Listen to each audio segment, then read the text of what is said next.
Hi, everybody. You're watching ABC News. I'm John Santucci in Washington alongside Justin Fischel and Jordan Phelps. Nice to have you in the building with us today. A lot going on today. Everything from Manafort to Mueller and Space Force. We're going to get there in a second, but let's start with the topic everyone's talking about, which is Bob Mueller. What is happening with the president's interview between Bob Mueller, the potential one? Rudy Giuliani has been all over the cables overnight talking just about that very topic, where an interview stands with the special counsel. Let's start there and we'll react to that on the other side.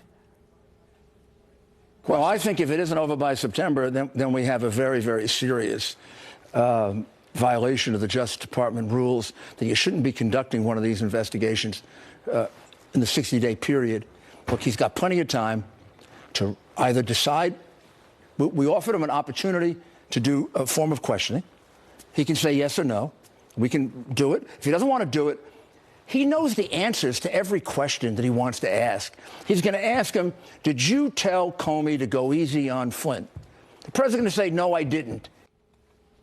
Okay, so that's what we know Rudy Giuliani is saying today. September is the deadline, is where they have it now. But Jordan Phelps, this has been a moving target deadline. We've gone from Christmas to New Year's to 4th of July and everything in between. Now we're somewhere in the September Labor Day bubble. And that's pretty typical for this team. They like to move deadlines, as you well know, John. But what's interesting here, the president's legal team obviously wants to wrap this up before the midterm elections. But the important thing is Robert Mueller is not accountable to the president and his legal team. So he's operating under his own timeline. So Rudy Giuliani can say what he wants, but Mueller doesn't answer to him. And that's just the kicker, though. Not only does Mueller not answer to him, we have not heard anything from the special counsel. Mueller doesn't talk. That's his thing. He's not. This is a one-sided public negotiation, and it seems to me pretty obvious that the Giuliani legal team, they want to push this whole issue beyond the midterm elections. The worst case scenario for them would be if the president sat down and did an interview today, and then Mueller released his report before the midterms. They say they can't do it after the end of this month because it hits a 60-day window where the Justice Department should not be issuing major reports that would affect elections. So that would be the worst case scenario for them. So they've submitted a response. That's where it is for the moment. We're keeping an eye on this. We are following all the developments on this story at abcnews.com. Let's switch gears, though, because there's another matter that the special counsel is working on, and that is the ongoing trial of Paul Manafort. Our colleague, Catherine Falders, she's been out there from the beginning. Catherine, the star witness for the prosecution, is done. He's finished. The prosecution soon to wrap their case, it seems, right? You know, they're on their 21st witness right now, John. They have a list of 36. We don't expect them to call all of them. They have about 5 people left, but that's right. The most critical part of this case was when Manafort's former business partner, Rick Gates, spent 3 days this week on the stand testifying against him. And what exactly did we learn from that? Rick Gates testified that he helped Manafort hide money in offshore accounts to avoid taxes. He helped him commit bank fraud, something Gates says all of this was at the direction of Manafort, something the defense takes issue with. Their strategy is, well, actually, this was all Rick Gates. Well, we also learned that Gates said Manafort sought favors from him after the president was elected, John. But as you mentioned, the defense is portraying Rick Gates as somebody who was an embezzler, a liar, who had a secret life with the money that he embezzled, that he stole from Manafort. Right. So the defense, they're feeling pretty good about this. And I was just going to ask you that, Catherine. I mean, you've been out there from day one of this trial. We know that it's probably going to bleed a little bit into next week. I mean, just talk about for a second just the mood and the vibe you're getting from the lawyers as they're coming in and out of court. It has seemed, based on your reporting the last couple of days, the defense definitely feeling they turned a good corner here for them.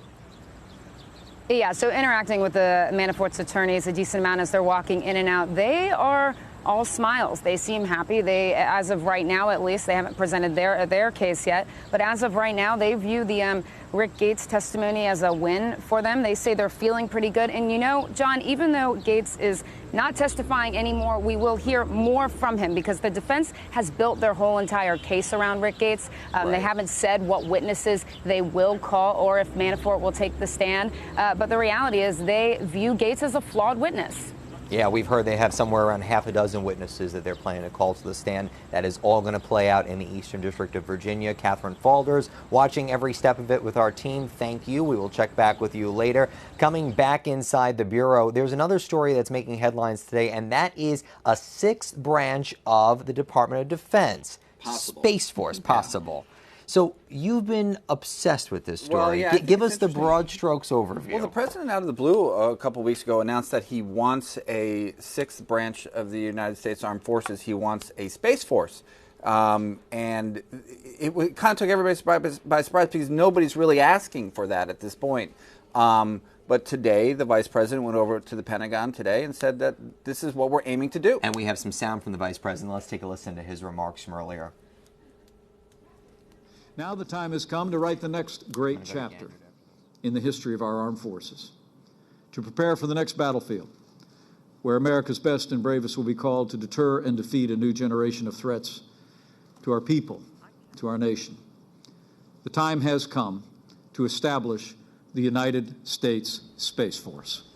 Okay, so to get more on this, we have somebody here who's far smarter than all three of us combined on this topic, and that is our ABC News contributor, Colonel Steve Ganyard. Steve, I mean, break this down for us. Where did this come from? Does this make sense? Is this necessary?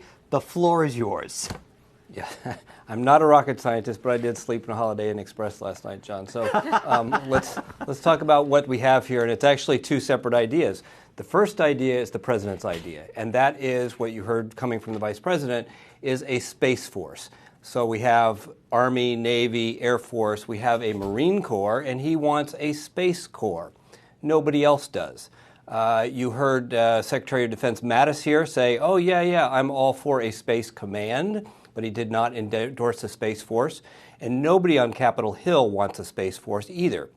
Why? Because we don't need one yet.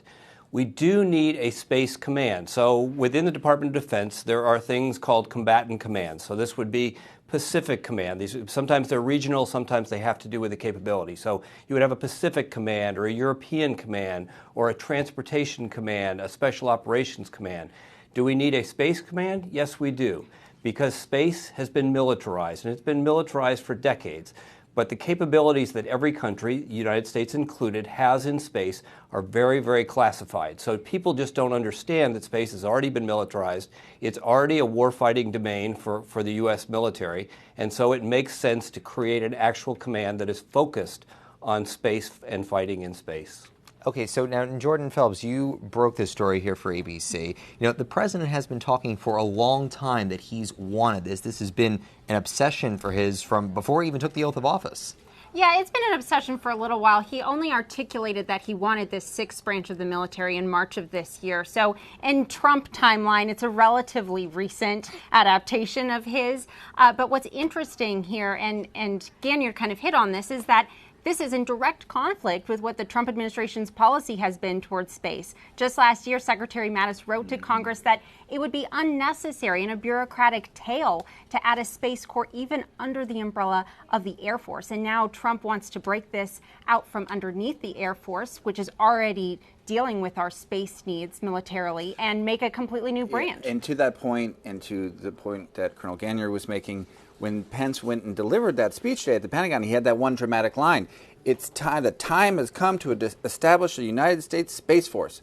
Like, pause for applause. There was no applause. It was kind of an awkward little thing, which goes to show that there is an appetite for a combatant command, perhaps as Steve is saying, but not necessarily this huge bureaucracy that comes with a new branch. And that's what I was just going to bring up, Steve. I mean, just how do you think, because I know we don't have a lot of details on this, but you have more knowledge about the Department of Defense, how do you think they would actually try to structure something like this? Would it be a fully functional, I guess, operation, if you will? I mean, it's still very unclear what this will be. I think we've got some good templates already about what combatant commands ought to look like, especially when they're focused around a particular domain or a particular geography. In this case, it would be space. And so the combatant commands are populated by and run by people from the various services. So if you go out to Honolulu and you go to Pacific Command, you'll see Army, Air Force, Navy, Marine, Coast Guard. Everybody's there, and everybody contributes forces because every one of the services has responsibility responsibilities in the Pacific region. Same thing in space. Everybody has responsibilities, has interests, whether it's communications, whether it's reconnaissance, or being able to do very classified things in space. So everybody has an interest in space. So each of the services will contribute. At Peterson Air Force Base in Colorado, there's already a nucleus of a structure there. So I think they will just beef up some of the existing Air Force structure and call it something different and add more people from other parts of the services. I don't think it's going to be that hard. And I think that people have been thinking about it for a long time. What people object to is saying space is not a big enough deal here to create, a West Point or an Air Force Academy for space cadets. So I think that's the real key and the difference here. One last point, John, here. Sure. It's interesting to me to look at how we're seeing the president being opposed by the majority of his administration. So in this case, it's not quite as blatant because you had the vice president making the speech, but you had the Secretary of Defense saying, yeah, no, we don't endorse that. We like the Space Command, but we don't want a Space Corps. Very much like what we saw most of the administration in front of the press talking about the threat, the cyber threat from Russia. All of them saying this is a huge cyber threat. President is obviously not convinced that it's a threat in the same way, but I think there's a very interesting dynamic going on where you're seeing the majority of the administration saying, we're going this way, when the president says, I want to go that way. A lot of other topics too, Steve. Would they call them space cadets? That's what you said. Is that like a thing?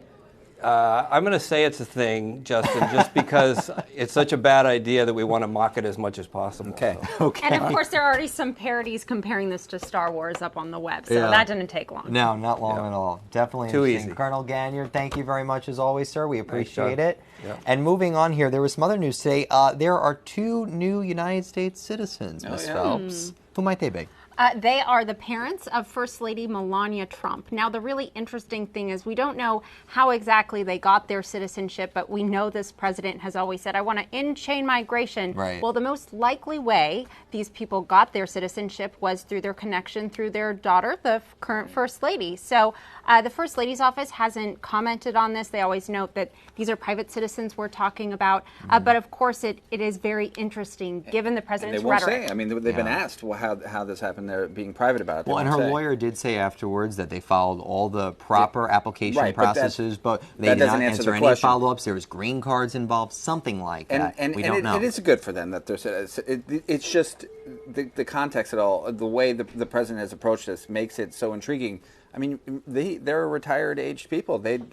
He wants able-bodied people who have come in on merit-based applications who can work. Yeah. Definitely one to watch. All right, well, we're going to have more on that later today.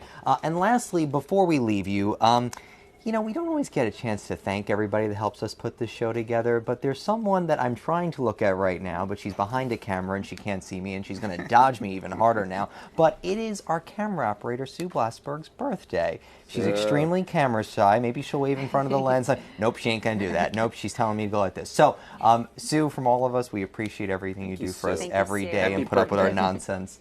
Thank you. Happy birthday to you. That is going to do it for here in the briefing room. For Justin Fishel and Jordan Phelps, I'm John Santucci. Make sure to download the ABC News app for all the latest anytime, any day. You're watching ABC News.